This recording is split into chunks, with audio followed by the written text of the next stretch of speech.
ഞാനിട്ട സ്വാമിയുടെ വീഡിയോ നിങ്ങൾ കണ്ടു കാണുമെന്ന് വിശ്വസിക്കുന്നു. സ്വാമിക്ക് ജീവിതത്തിൽ ഒരുപാട് കഷ്ടതകൾ ഉണ്ടാകുന്നു എന്ന കാര്യം സത്യമാണ്.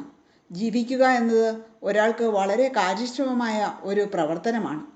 നിധി കിട്ടാനുള്ള മഹായോഗം സ്വാമിക്കുണ്ട് എന്ന് സ്വാമി അവകാശപ്പെടുന്നു.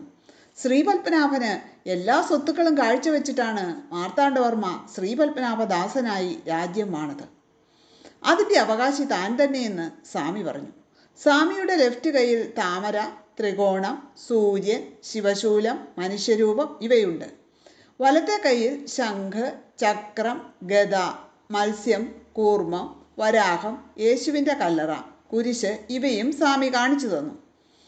151 ദിവസം തൻ്റെ തപോവനത്തിൽ ഇരുന്നപ്പോഴാണ് ഒരു സ്വപ്ന ദർശനം ഉണ്ടായത്. അതിനുശേഷമാണ് കയ്യിൽ ഈ അടയാളങ്ങൾ വന്നതെന്ന് സ്വാമി പറയുന്നു. അതിൻ്റെ ഫോട്ടോ എടുക്കാൻ പിന്നെയും 41 ദിവസം ഇരിക്കേണ്ടി വന്നു.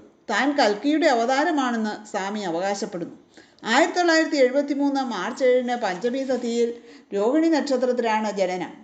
ഇതേക്കുറിച്ച് കൂടുതൽ അറിയാൻ സ്വാമിയെ വിളിക്കുക. 18 മാസത്തിനുള്ളിൽ നിലവറ തുറക്കുമെന്ന് സ്വാമി പറയുന്നു. സ്വാമിയുടെ പ്രസൻസ് പ്രകൃതിയുടെ താളങ്ങൾക്കൊപ്പം നമ്മുടെ വേദനയെ ശമിപ്പിക്കുന്നതാണെന്ന് മനസ്സിലാക്കുന്നു. യേശുക്രിസ്തുവിൻ്റെ രണ്ടാം വരവും തന്നിലൂടെയാണെന്ന് സ്വാമി പറയുന്നു.